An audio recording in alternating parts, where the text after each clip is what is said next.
Hello class. आज का topic है शेयर्स। आज हम समझेंगे शेयर्स क्या है, शेयर को कौन इशू करता है, शेयर कैसे इशू किया जाता है, ये सब पढ़ने वाले हैं हम आज के टॉपिक में। सबसे पहले हम मीनिंग ऑफ शेयर समझते हैं। Share is A certificate which represent capital of the company. Share क्या है? एक सर्टिफिकेट होता है जो क्या रिप्रेजेंट करता है? कंपनी की कैपिटल को रिप्रेजेंट करता है। ठीक है, कंपनी की कितनी टोटल कैपिटल है वो कौन बताता है? शेयर बताता है। ठीक, टाइप्स ऑफ शेयर। इसके बाद types of share, types of share. Two types के होते हैं शेयर। पहला आपका होता है इक्विटी और दूसरा होता है आपका प्रेफरेंस। प्रेफरेंस इक्विटी क्या होता है? Real owner of the company, real owner of the company होता है। ठीक है, ये क्या होता है? Real owner of the company. Preference क्या होता है? ये क्रेडिटर होता है, क्रेडिटर्स कंपनी। ओके, यानी कि कंपनी का जो रियल ऑनर है वो कौन होता है? Equity share. और preference share creditor of the company. दोनों में डिफरेंस बस एक ऐसे समझ लीजिए कि अगर कंपनी को कोई भी प्रॉफिट हो रहा है, प्रॉफिट या जो भी वो अर्न कर रही है, तो सबसे पहले राइट्स किसको होगा? प्रेफरेंस शेयर को। ठीक है, सबसे पहले पेमेंट किसका करेंगे? प्रेफरेंस शेयर का। फिर बाद में जितना बचता है वो सब कौन लेता है? इक्विटी। ठीक है, सिंपली आपको समझ में आ गया होगा। अब आगे देखते हैं। आगे हम समझेंगे कंपनी कैसे शेयर को इशू करती है और कंपनी को ज़रूरत क्यों पड़ता है शेयर्स को इशू करने के लिए। तो आपने पढ़ा होगा about sole proprietorship, sole proprietor. ठीक है, सोल प्रोप्राइटर में क्या होता है? एक अकेला बंदा पूरे बिजनेस को क्या करता है? रन करवाता है। ठीक है, फिर इसके बाद अगर हम अपने बिजनेस को और एक्सटेंड करना चाह रहे हैं तो हम उसको क्या बनाते हैं? पार्टनरशिप। क्या बनाते हैं? पार्टनरशिप। यहाँ पे क्या होता है? यहाँ मैक्सिमम नंबर ऑफ पार्टनर कितने हो सकते हैं? 50 अकॉर्डिंग टू कंपनी एक्ट 2013। ठीक है, यहाँ भी चीज़ें कम है, कम थोड़ा आप यहाँ पे प्रॉफिट कम कमा सकते हो, लेकिन अभी आपको और अपना अगर एक्सटेंड करना है तो आप क्या करोगे? कंपनी बनाओगे। ठीक है, कंपनी बनाओगे। कंपनी में क्या है? दो कंपनी होती है, एक होता है प्राइवेट, एक क्या होता है आपका? प्राइवेट कंपनी, और दूसरी होती है आपकी पब्लिक कंपनी। दोनों में डिफरेंस क्या है? प्राइवेट कंपनी में मिनिमम रिक्वायरमेंट कितना है? मिनिमम 2 मेंबर होने चाहिए प्राइवेट कंपनी में, और यहाँ देखा जाए मैक्सिमम नंबर कितने होते हैं? 200। ओके, अब पब्लिक कंपनी देख लेते हैं। पब्लिक कंपनी में क्या है? पब्लिक में अगर मिनिमम देखा जाए तो 7 रिक्वायरमेंट होता है और maximum there is no limit, there is no limit. यानी यहाँ पे कितने भी हो सकते हैं, बट मिनिमम रिक्वायरमेंट कितनी होती है? 7 की। प्राइवेट में मिनिमम 2, मैक्सिमम 200, पब्लिक में मिनिमम 7, मैक्सिमम नो लिमिट। ये कौन बताया है?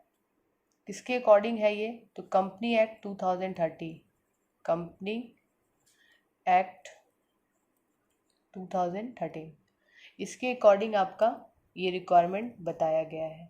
ठीक है, अब इसके बाद हम समझेंगे टाइप्स ऑफ कैपिटल।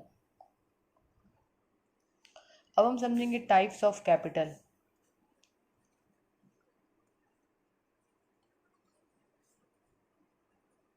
कितने टाइप्स के कैपिटल होते हैं?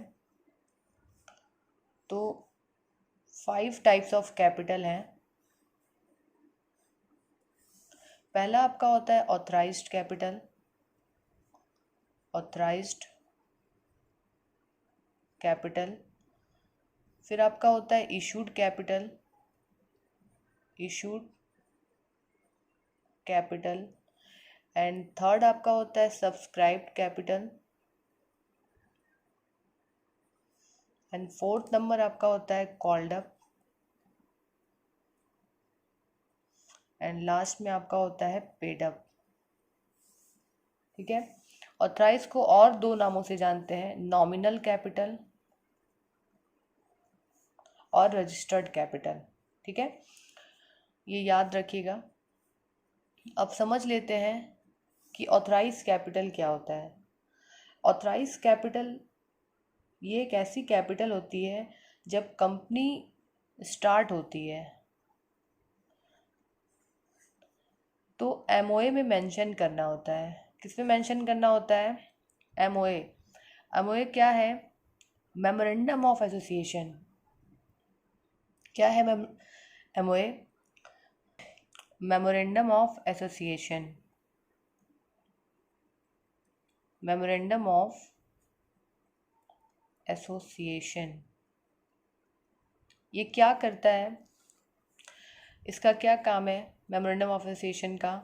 ये सारे एक्सटर्नल फैक्टर को डील करता है, कंपनी के सारे एक्सटर्नल फैक्टर्स को डील करता है। ठीक है, जितने भी एक्सटर्नल फैक्टर्स हैं कंपनी के, ठीक है, सबको ये डील करता है। तो जब भी कंपनी बनती है तो कंपनी को बताना होता है कि ड्यूरिंग लाइफ, कंपनी के पूरे लाइफ टाइम में कंपनी मैक्सिमम कैपिटल कितना रेज कर सकती है पब्लिक से, वो मेंशन करना होता है। वही उसी को क्या कहते हैं? Authorised capital. आई होप आपको समझ में आया होगा। एक बार फिर से बता देती हूँ। ऑथराइज्ड कैपिटल को नॉमिनल कैपिटल भी बोलते हैं और रजिस्टर्ड कैपिटल भी बोलते हैं, रजिस्टर्ड कैपिटल भी बोलते हैं। ये क्या होती है? ये एमओए में मेंशन होता है। एमओए क्या है? मेमोरेंडम ऑफ एसोसिएशन, जो एक्सटर्नल फैक्टर को डील करता है। कंपनी जब भी स्टार्ट होती है तो कंपनी को एक अपनी कैपिटल बतानी पड़ती है कि वो ड्यूरिंग लाइफ, पूरी कंपनी के लाइफ टाइम में वो कितना कैपिटल रेज करेगी, पब्लिक से कितना कैपिटल मांग सकती है। ठीक है, वो यहाँ मेंशन करना होता है। उसी को क्या बोलते हैं? Authorise capital. इशूड कैपिटल क्या है? कंपनी को जब जितने की रिक्वायरमेंट होगी अपने नीड के अकॉर्डिंग कंपनी क्या करेगी? इशू करेगी। सपोज कि उसकी ऑथराइज कैपिटल है 5 लाख। ठीक है, ऑथराइज कैपिटल कितनी है? 5 लाख। अब कंपनी इशू करना चाह रही है 1 लाख। ठीक है, तो ये इसी का पार्ट होता है, ऑथराइज कैपिटल का ही पार्ट होता है इशूड कैपिटल। अब हमने इशू कर दिया, हमें कितना चाहिए? 1 लाख। लेकिन कोई ज़रूरी नहीं है कि सारा पैसा आपको मिल जाए। अब ये पब्लिक पे डिपेंड करता है कि पब्लिक कितना सब्सक्राइब कर रही है। मान लीजिए पब्लिक केवल 50,000 सब्सक्राइब की। ठीक है, कितना सब्सक्राइब की? 50,000 ओनली। तो ये क्या हो जाएगा? ये सब्सक्राइब कैपिटल होगा। अब सब्सक्राइब तो कर ली, बट एक्चुअल में कितना कॉल्ड अप हम कर रहे हैं, कब कब हम कैसे मांग रहे हैं, ये कॉल्ड अप होता है। जैसे कंपनी के कुछ मेथड हैं, कंपनी कैसे कॉल करेगी। जैसे सबसे पहला होता है एप्लीकेशन, फिर आपका होता है अलॉटमेंट, ठीक है, और फिर होता है कॉल्स। कॉल्स में दो होता है, एक आपका होता है फर्स्ट कॉल और दूसरा आपका होता है सेकंड कॉल। ठीक है, अब मान लीजिए मैंने बस एप्लीकेशन मांगा और अलॉटमेंट मांगा, अभी क्या बचा है? कॉल्स बचा है। ठीक है, तो हम जितना कॉल्ड अप करते हैं उसी को क्या बोलते हैं? Called up capital. अब है paid up capital. Paid up capital क्या होता है? हमने मांगा मान लीजिए 50,000। ठीक है, 50,000 में से कितना एक्चुअल पेमेंट हमें रिसीव हुआ? हो सकता है ओनली 40,000 रिसीव हो या 30,000 रिसीव हो। ठीक है, तो ये आपका होता है पेड अप कैपिटल। ठीक, आई होप आपको समझ में आया होगा। अब हम समझ लेते हैं कैसे कंपनी शेयर इशू करती है। Issue of share. Next page ले ले। अब हम समझेंगे इशू ऑफ शेयर।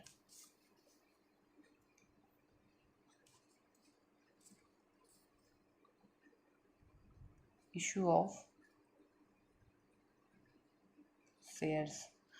कितने तरीके हैं शेयर्स इशू करने के? तो इसके भी 3 तरीके हैं। पहला है एट पार, दूसरा होता है एट प्रीमियम, एंड थर्ड होता है एट डिस्काउंट। ठीक। एट पार का मतलब होता है कि हमने शेयर 100 का था और कितने में इशू कर दिया? 100 में। ठीक है। एट प्रीमियम का मतलब कि शेयर की वैल्यू थी 100 बट हमने इशू किया कितना? 110 में। यहाँ पे आपको 10 रुपये का क्या हो रहा है? प्रॉफिट, जिसको आप इसमें क्या बोलते हैं? SPR। SPR का मतलब होता है security premium reserve. Security premium reserve. At discount का मतलब होता है कि शेयर की वैल्यू 100 थी बट इशू कितने में किया गया? 90 में। लेकिन अभी कंपनी एक्ट 2013 में डिस्काउंट पे आप शेयर इशू नहीं कर सकते एक्सेप्ट 1 शेयर, जो कि सेक्शन 54 में बताया गया है। किसी क्लास में मैं डिटेल में बता दूंगी सेक्शन 54 के बारे में। ठीक है। चलिए अब आपको एक क्वेश्चन लेके एंट्री फॉर्म करना बता देती हूँ। बहुत सिंपल, आप ऐसे समझ लो कि एक कंपनी है जो 1000 शेयर इशू की है at the rate 10 each. At the rate 10 each. ठीक है। ये शेयर इशू किए, कैसे मांग रही है? 2, 3, 2 और 3। ठीक है। ये क्या है? रेट है। ठीक है। 2 रुपये एप्लीकेशन पे मांग रही है, 3 रुपये अलॉटमेंट पे मांग रही है, फिर 2 रुपये फर्स्ट कॉल पे मांग रही है और फिर 3 रुपये सेकेंड कॉल पे मांग रही है। ठीक है। ये मांग रही है और शेयर है कितने का? 1000 का एट द रेट 10 ईच। ये आप देखेंगे तो ये 10 होगा। 3 to 5, 5 3 8, 8 to 10 हो रहा है। ठीक है। अब पैसे मांगेगी तो कंपनी जब भी एप्लीकेशन का पैसा लेगी तो पैसे रिसीव होगा। तो रिसीव कैसे होता है? बैंक अकाउंट DR, आपके पास पैसा आया तो बैंक अकाउंट DR, और किसका पैसा है? एप्लीकेशन का, टू शेयर एप्लीकेशन।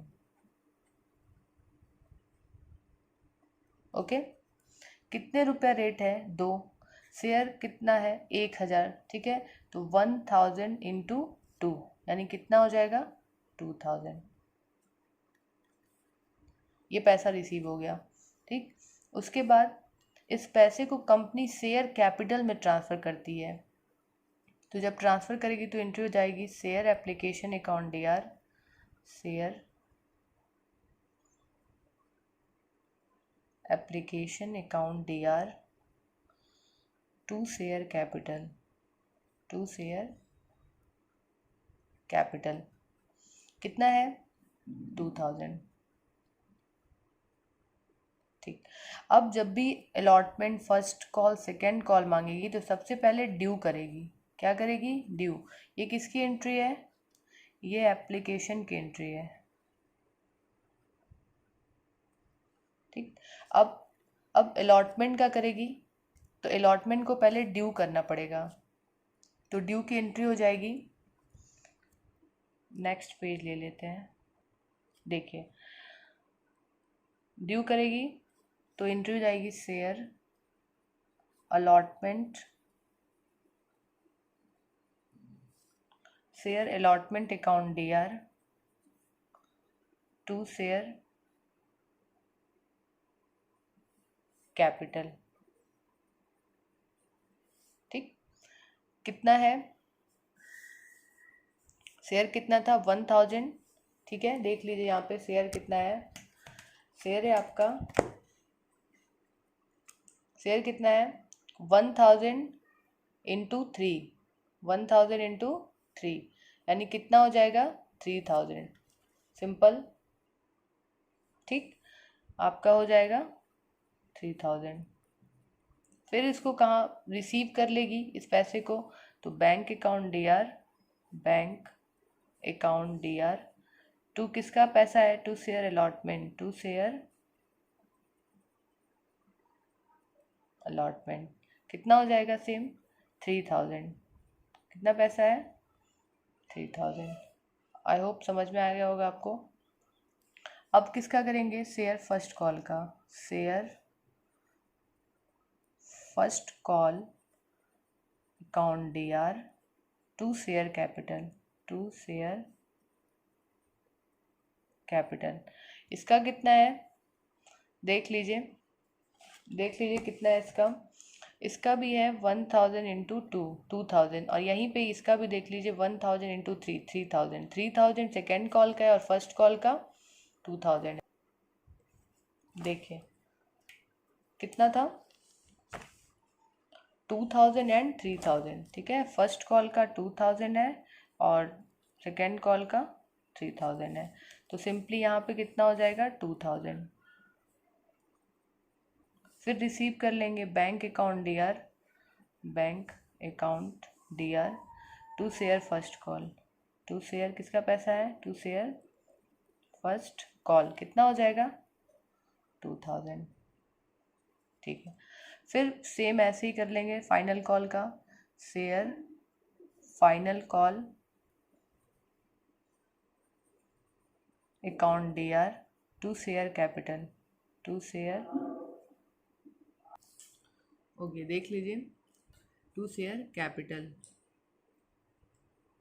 कितना हो जाएगा 3000। फिर रिसीव कर लेंगे bank account DR, bank account DR to share final call, to share final, to share final call कितना हो जाएगा 3000, 3000। देखिए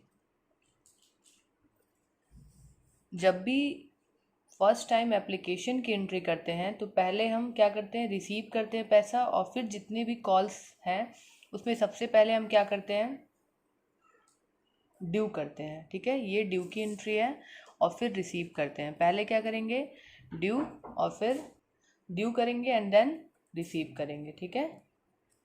फिर यहाँ पे भी ऐसे ही करेंगे, फर्स्ट कॉल में भी ड्यू करेंगे एंड देन रिसीव करेंगे, ठीक। यहाँ पे भी एज इट इज ही कर लेंगे, due and then receive. I hope आपको समझ में आया होगा, ठीक है। और इसके आगे मैं नेक्स्ट क्लास में बताऊंगी। प्लीज़